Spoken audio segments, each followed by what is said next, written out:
Kiitos. Tervetuloa tänne Coexpo-messuille minunkin puolestani. Olen siis Mikko Mäkipää ja tulin kertomaan pyörämatkan reitin suunnittelusta. Aloitetaan kertomalla vähän kontekstia, millaisessa voitaisiin liikkua. Eli tämmöinen pitkä pyörämatka tarkoittaa kaikille vähän erilaista, mutta silloin kun mennään vieraalla alueella, niin siellä tulee semmoisia alueita, missä itse varmasti ei ole tullut käytyä aikaisemmin, ja niissä täytyy sitten vähän varautua eri tavalla kuin tutulla alueella.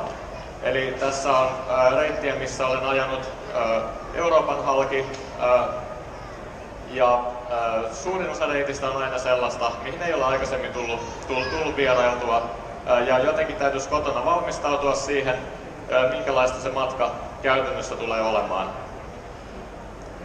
Kartta ei ole koskaan täydellinen.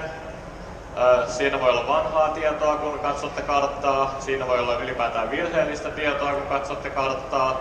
Siinä voi olla kokonaan väärää informaatiota, jotain semmoista, mitä te ette oikeasti tarvitse, vaikka se onkin kartta. Olosuhteet vaihtelee, eli aina kun matkaatte jossain, niin kuitenkin se kartta on aina epätäydellinen. Kuten sanonta kuuluu, kaikki kartat ovat väärin, mutta jotkut ovat hyödyllisiä. Niin katsotaan, mitä mä olen noin 15 vuoden reissaamisen aikana, millaiseen tapaan minä olen päätynyt tekemään reittiä. Se, mitä nyt kerron, ei ole siis missään nimessä oikea tapa, ainoa oikea tapa.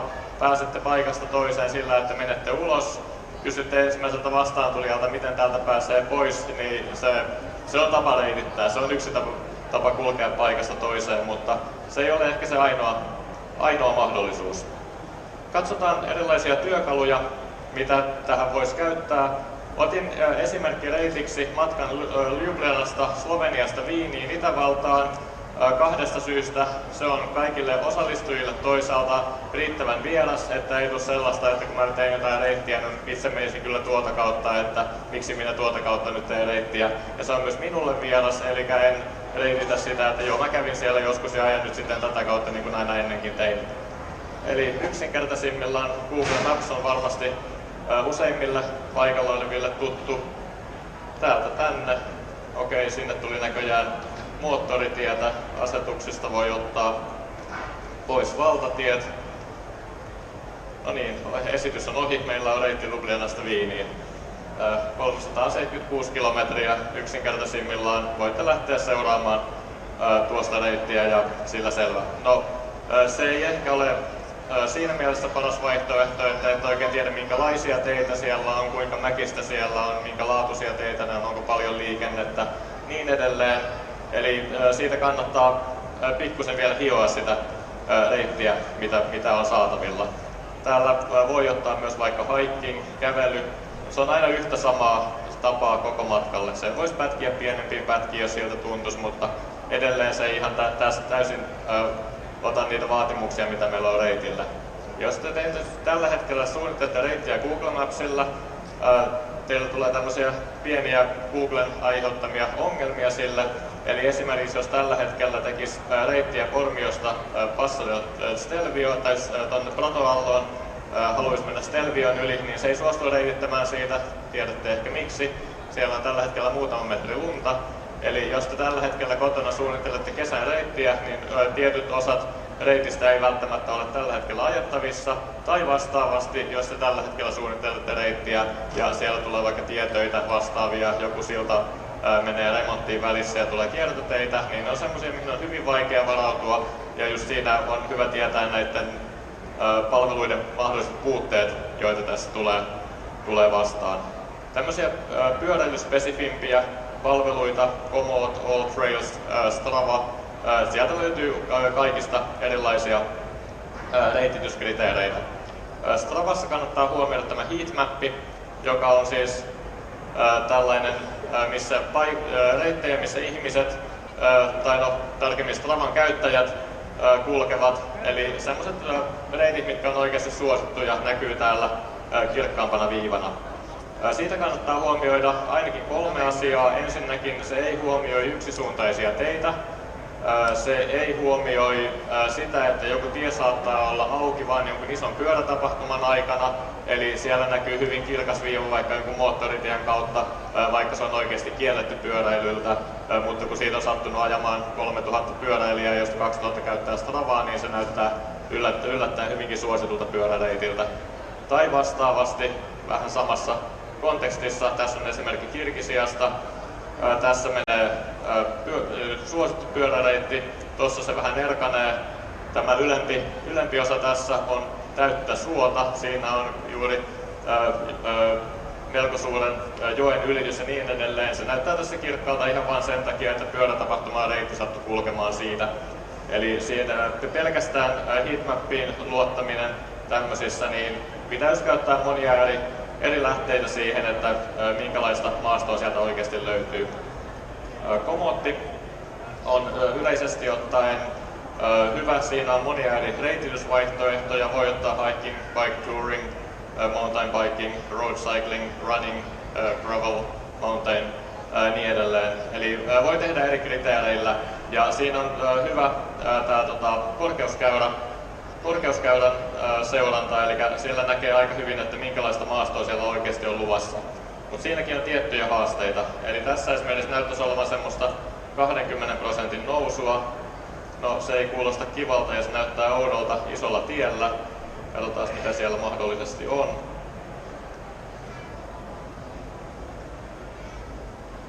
Se oli tommosessa paikassa.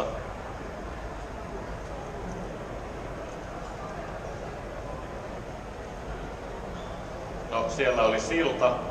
Eli siinä, vaikka siellä reitissä oli, että siinä on iso alamäki, iso ylämäki, niin oikeasti siinä on silta, eli tunnelit, kapeat solat, joissa se reititys välillä hyppää sinne solan huipulle ja alas laaksoon, niin sellaisissa paikoissa Komoot osaa hyvin tehdä verrattuna moniin muihin palveluihin sen mäkien korkeusprofiilin tarkkuuden, mutta siinäkin on asioita, mitkä kannattaa, jos siellä näyttää jotenkin oudolta, että ylämäki on liian jyrkkä, mitä se ei ehkä pitäisi olla, niin kannattaa tsekata taas toisia palveluita käyttäen, esimerkiksi just Google Mapsia ja Street Viewtä katsomaan, että mitä siellä on. Street Viewia ei ole kaikissa maissa, eli tässä tapauksessa just esimerkiksi Sloveniassa on, Itävallassa ei ole. Ei ole tässä reitin vaaralla. Katsotaan sitten vähän lisää vaihtoehtoja, jos otetaan oikeasti pyöräreitti sieltä Ljubljanasta Viiniin. Käytetään tässä vaiheessa vielä Komottia.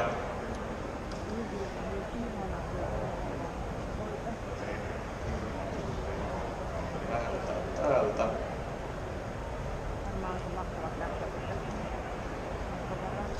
Päädytään tuonne. No, nyt meillä on jo lähempänä tällaista pyöräilyyn soveltavaa reittiä. Komoot on yleensä aika hyvä näitä reittejä tuonne laittamaan. Ne on kohtalaisen hyvin pyöräiltäviä. Täältä löytyy muun muassa tietoina myös tien pinnanlaatu, eli joku päällystämätöntä, päällystettyä asfalttia tai tuntematonta. Eli nyt kun meillä on valittuna täällä toi road cycling, niin se on osannut reitittää meille ensisijaisesti näitä päällystettyjä teitä pitkin. Siinä on edelleen kohtalaisen paljon tommosia isohkoja nousuja, aika paljon tommoista pientä sahausta tuossa välissä. Sitten on vielä vähän isompaa nousua. Sitten jos katsotaan taas toista karttaa välillä, niin tästä näkee vähän, että miltä siellä näyttää. Eli jos me ollaan menossa Ljubljanasta Viiniin, niin ehkä tämä suorin tie ei ole se kaiken käytännöllisin. Siinä on paljon vuoria. Sitten jos siitä taas lähtee vähänkin idemmäksi, niin sieltä pääsee ajamaan kohtalaisen tasaista pätkää. Okei, lähdetään sieltä päin liikkeelle. Eli sitten otetaan tämä varsinainen, millä nyt reitin teen.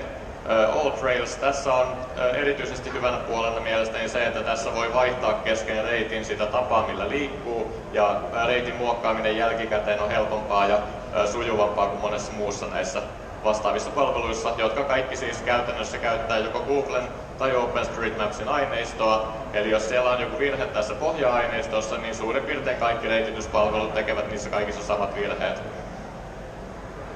Eli lähdetään tekemään tästä reittiä. Tässä kohdassa ei tarvitse olla mitenkään erityisen tarkka siitä,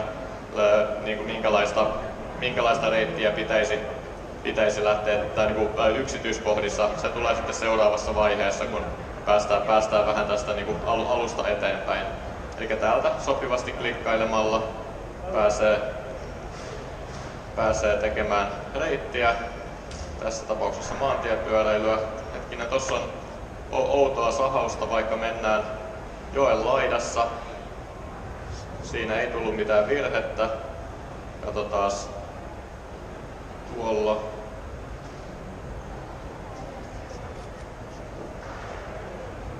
Siinä on tunneli, eli se taas hyppi tästä välillä ylös, välillä alas. Eli vaikka tuossa näyttää taas, että tässä olisi paljonkin ylä- ja alamäkeä, niin oikeasti me ollaan koko tämä matka menty joen laitaa. Eli tuollaiset pienet heitot on tämän korkeusmallin virheistä, eikä niinkään siitä, että siellä olisi oikeasti merkittäviä ylä- tai alamäkiä tuossa kohtaa. Tämmöiset kohdat näkyy myös täällä Stravan heatmapissa aika hyvin. Eli jos on välissä on tuommoista ihan suoraa viivaa ja sitten on tämmöistä kovaa sahalaitaa, niin siinä on yleensä joku tunneli tai joku muu näköeste, koska GPS on heitellyt siinä kohtaa paljon käyttäjillä, niin siinä tietää, että siinä todennäköisesti myös niillä alueilla, mistä ei siis Street Viewia saatavilla, niin siinä on jokin muu syy kuin, että siinä vaikka olisi iso mäki tai muuta sellaista. Jatketaan. Tosiaan tässä vaiheessa, jos sinne tulee jotain virheitä, niin ei tarvitse sillä olla. Nyt mennään vaan sellaisia reittejä, mitä nyt olemme suurin piirtein matkalla. Eli jos tulee joku menee väärältä puolelta jokea tai muuta tällaista, niin siitä ei tarvitse tässä kohtaa stressata. Se tulee kohta, kun päästään korjailemaan sitten reittiä.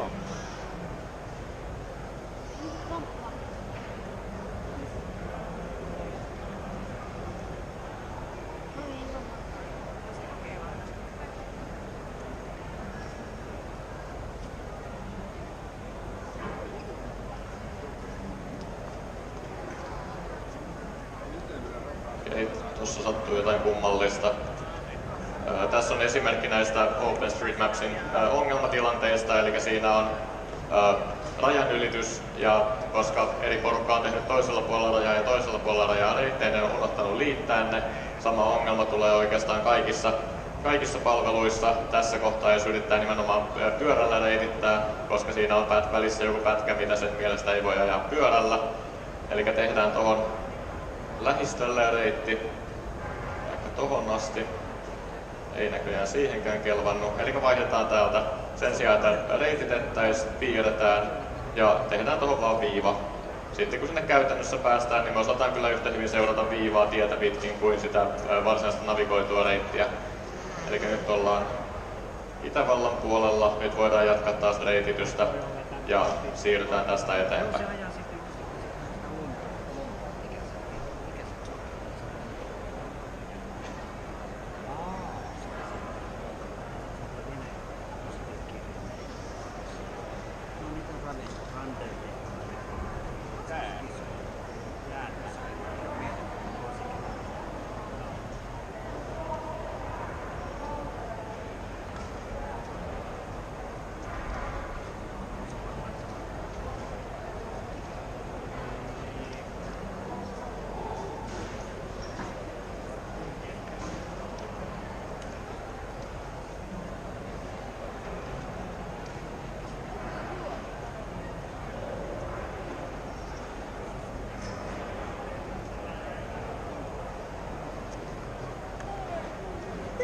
Aletaan jo lähestyä.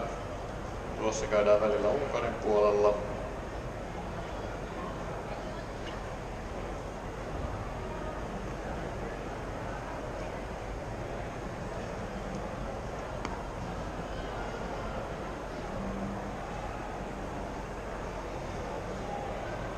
Ja noin. Eli suurin piirtein näin saadaan aikaan jonkinnäköinen reitti tänne kohteiden välille.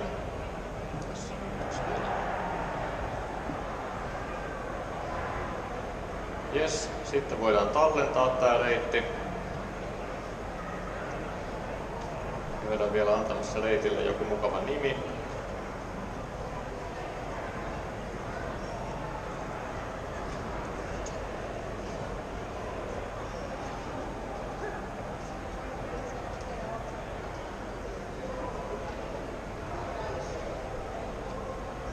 merkitään, että se olisi maantiepyöräilyä sitten kun myöhemmin tuolta käymme hakemassa sen reitin. Voimme filtteröidä sitten suunnitelmista sopivia. Sitten tallennetaan se reitti tuosta. Ja sitten siirrytään tänne roadcheck.cc, mitä äsken jo tuossa lyhyesti katsottiin. Tänne voi siis ladata sen äsken suunnitellun reitin. Elikkäs tuosta. Ja siitä voidaan pistää tähän lisäksi näkyviin toi Stravan heatmappi. Eli nähdään missä ihmiset oikeasti oli pyöräillyt. Sitten käydään tuolla takaisin ja jatketaan tää reitin editointia. Eli nyt meillä on tää piirretty reitti ja tähän voidaan nyt tehdä vielä muutoksia sitten tarpeen mukaan. Katsotaan tuolta mitä tuli suurin piirtein tehtyä. Eli jos mä otan ton heatmapin pois päältä, niin näette, eli toi punainen viiva, jossa on numeroita, kilometrimerkkejä, niin siinä tulee tommonen keltainen viiva keskelle, niin tarkoittaa, että siinä on oikeasti pyöräilijöitä ajanut. Okei, tossa on ensimmäinen, missä ollaan harhauduttu näköjään reitityksessä kaupungin keskustaan. Se voidaan käydä siitä korjaamassa. Oli tuolla alkumatkassa. Eli melko tyypillinen tilanne, mitä ja oltiin näköjään klikattu vähän tien viereen. Otetaan siitä kiinni ja vedetään se keskelle. Vielä kun muistetaan, että ei patikoida, vaan maantiepyöräillään. Joo, eli se lähti vähän väärällä metodilla. Se meni kauas. Kokeillaan uudestaan.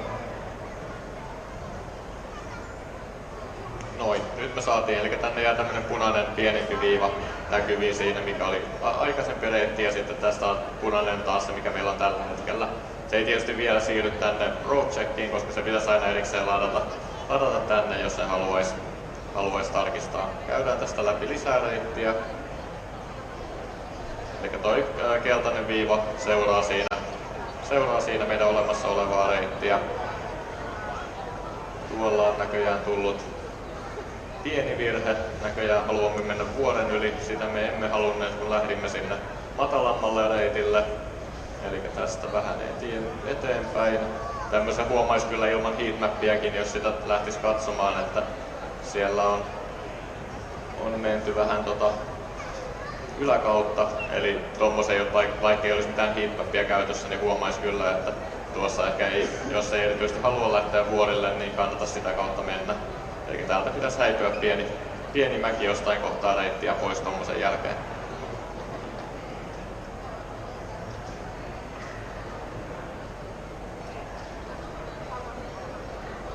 Eli tuossa kohta korjattiin äsken.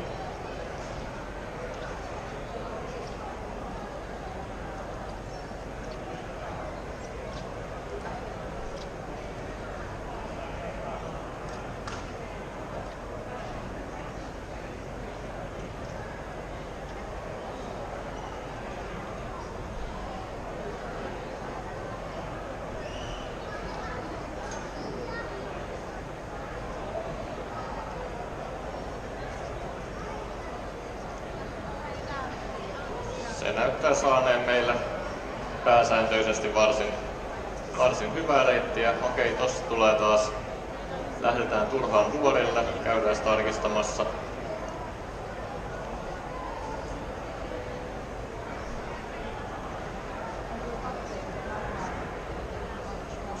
Tässä.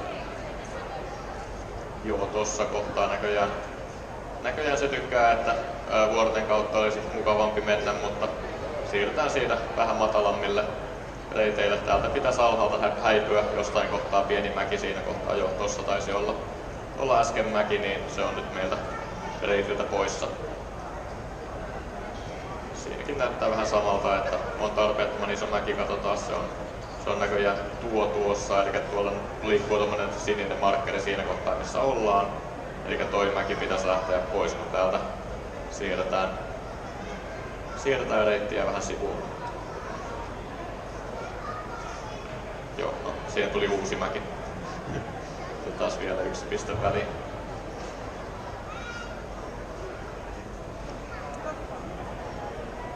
No, nyt siinä on enää huomattavasti vähemmän mäkeä siinäkin kohtaa. tätä voisi jatkaa loppuun asti, mutta sovitaan, että tämä on nyt tässä vaiheessa hyvä reitti. Tallennetaan se uudestaan.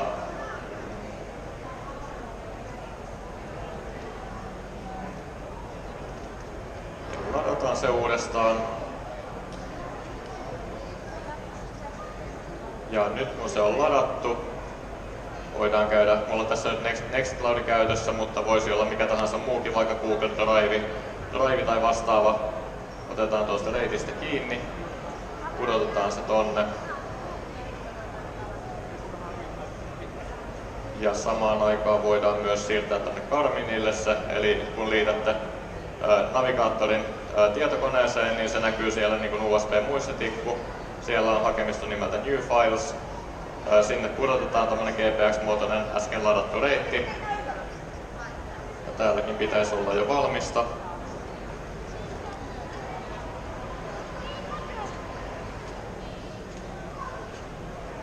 Eli ette nyt suoraan tästä näin, mutta tässä on Osmandi-niminen palvelu käytössä. Sieltä löytyy, tai se osaa avata näitä GPX-reittejä.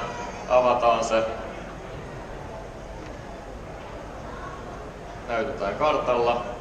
Ja tässä meillä on reitti kännykässä nyt, eli jos oltaisiin Ljubljanassa, niin voitaisiin lähteä seuraamaan tuota äsken suunniteltua reittiä. Ja vastaavasti täällä navigaattorissa, kun se seuraava kerran käynnistää, niin siellä olemassa olevissa reiteissä olisi tuo äskeinen reitti, joten nyt päästiin niin kuin suunnitelmasta siihen, että meillä on reitti navigaattorissa semmoisessa 20 minuutissa. Suosittelen käytännössä hiomaan 400 kilometrin reittiä pikkusen enemmän kuin 20 minuuttia, eli katsomaan yksityiskohtia, onko siellä vaikka erilaisia hotelleja, ruokapaikkoja ja niin edelleen. Jos menette Sloveniasta Itävaltaan, niin varmasti on, mutta Suomessa pitäisi ehkä tuollaisella 200 kilometrin matkalla katsoa, että onko vaikka aukioloja sellaisia, että ehditään sinne ajoissa ja niin edelleen. Ja sitten kun se reitti on suunniteltu, niin kannattaa vielä katsoa ympärilleen, koska se todellisuus ei vastaa karttaa eikä kotona tehtyä reittiä. Eli tässä lyhyesti se, minkälainen prosessi mulla on, kun suunnittelen ulkomaille tai vieraalle alueelle pyöräreittiä. Voisin yhden pienen jutun tässä vielä ottaa tuosta kotimaisesta paikkatietoikkunasta. Eli tämmönen muutama hyödyllinen, sinne voi lisätä erilaisia tasoja. Siellä on tien päällyste. Eli jos haluatte tietää, onko asfalttia vai soraa, niin paikkatietoikkunassa voi katsoa tien päällystettä.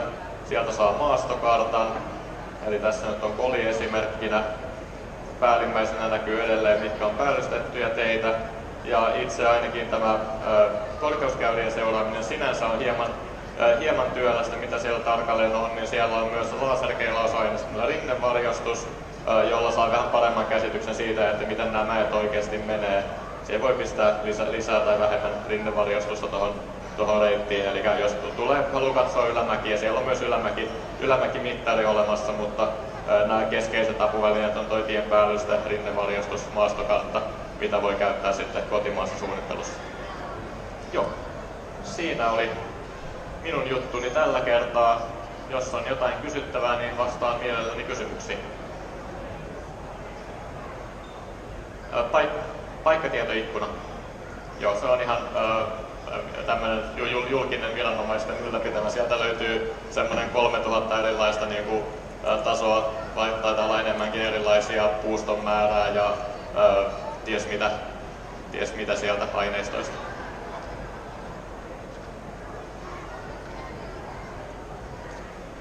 Kysymys oli, että merkkaanko kiinnostavia kohteita sinne reitteihin. Yleensä en. Yleensä niin kuin, ei ole semmoista kiintopistettä, mihin erityisesti tarvitsisi mennä siinä matkalla. Että jos on joku semmoinen, että on vaikka viimeinen auki oleva huoltoasema tai tämmöinen, niin saattaisin merkitä, mutta yleensä mulla on sen verran hyvin muistissa se reitti. Tai sitten jos tulee ongelmia, niin aina voi ottaa kännykän esiin ja katsoa, että sillä tasolla yleensä koitan välttää sellaista laittamista, koska se voi sitten vaikuttaa muihin tekijöihin. Eli en halua liikaa suunnitella siinä mielessä, koska silloin saattaa olla, että haluaisin väkisin johonkin paikkaan, mihin ei ehkä muuten jaksaisi tai viitsisi ajaa, mutta sitten tulee tehtyä pidempi reissu kuin piti.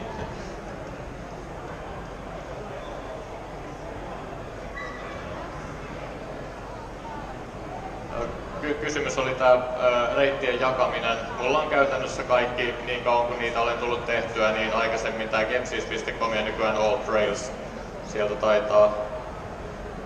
Mitähän sieltä mahtaa olla? Mulla luulen, että mulla on joku 600 reittiä siellä ylipäätään tällä hetkellä. Niitä voi täkätä sinne mieleisellään tavalla ja tehdä. Katsotaanpas, tuolta löytyy. Eli niitä voi sekä jakaa kavereille linkillä tai sitten niitä voi pitää privaattina, jos no siellä 232 karttaa mulla siellä on tällä hetkellä ja tuossa se näyttää vielä vähän millä alueella niitä on tullut tehtyä tässä vuosien varrella.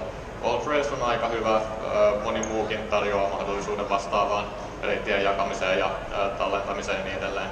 Niitä suurin piirtein kaikki käyttävät suurin piirtein samaa teknologiaa, niin saa käyttää ihan sitä, mikä hyvältä tuntuu. Itse käytän All Trailsia lähinnä just sen takia, että siinä on hyvä se reitin jälkikäsittely. Onko vielä kysymyksiä?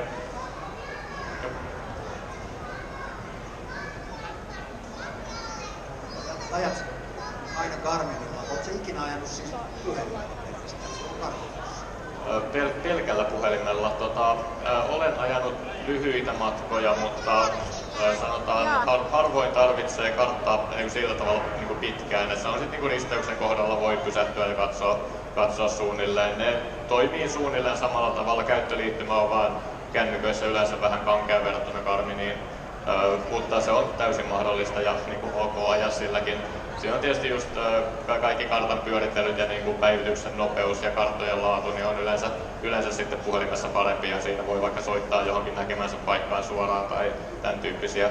Mutta yleensä on sen verran paljon liikkunut tämmöisillä alueilla, missä yleensä liikun, vaikka ne on mulle uusia, että jos mä katson karttaa, että mun täytyy mennä tuolta tonne, niin en mä tarvi siinä yleensä koko aikaa sillä lailla viivan seurantaa semmoisessa kohdassa, mutta sitten kun on joku oikeasti pitkä matka, jossa haluaa sen optimoida ja haluaa just jokaisen risteyksen katsoa tarkkaan, että ei tule ylimääräistä vaivaa siitä, niin silloin käytän aika paljonkin vaivaa niiden yksityiskohtien hiomiseen. Onko vielä? Matkan päällä uudelleen reititys oli kysymyksenä. Yleensä se tulee tehtyä vähän niin kuin manuaalisesti, eli jos on joku alue, missä ei ole valmista reittiä, tietysti kuten tuossa nähtiin, niin nämä sovellukset osaa itsekin navigoida. Laitat vaan pisteen ja seuraat viivaa, se onnistuu, mutta jos haluaa niin kuin varautua siihen, mitä siellä tiellä tulevan pitää ja tiellä tulevan pitää kaikenlaista, harva navigaattori on tehty oikeasti sellaisiin niin paikasta toiseen pyöräilyyn, mitä itse harrastan, eli olen menossa paikasta A paikkaan B, että ne osaa hyvin reitittää sitä maantietä pitkin, ja ne osaa hyvin reitittää semmoisia suosittuja pyöräreittejä pitkin, mutta se semmoinen vähäliikenteinen, sujuva, niin kuin mukava, nopea tapa kulkea paikasta A paikkaan B, niin siinä pyöränavigaattorit ei ole ihan parhaimmillaan. Ja kuten sanottu, voit mennä ovesta ulos ja kysyä, että missä päin on Viini ja lähteä ajamaan. Että se ei ole sinänsä näistä työkaluista kiinni, että paperikartoilla ja ennen karttoja on päästy paikasta toiseen. Että siitä se ei ole kiinni, että tässä oli vaan ainakin osaatte tämän jälkeen, vaikka ette ehkä käyttää näitä kaikkia palveluita, niin kysyä ehkä oikeita kysymyksiä ja etsiä oikeita asioita. Eli sitten kun mietitte niitä, niin tiedätte, että tämmöisiä apuvälineitä on olemassa. Odota, tuolta tulee mikki.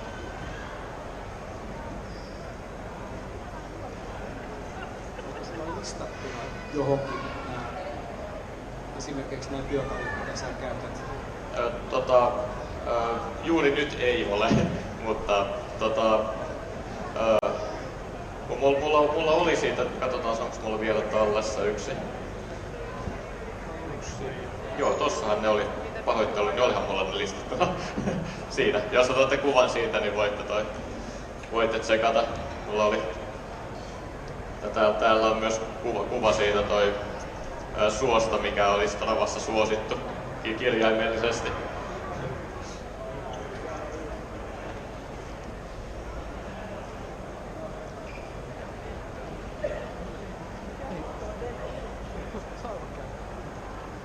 Joo, oliko vielä kysymyksiä? Täältä löytyy ainakin paljon vastauksia näistä paikoista sitten jälkikäteen.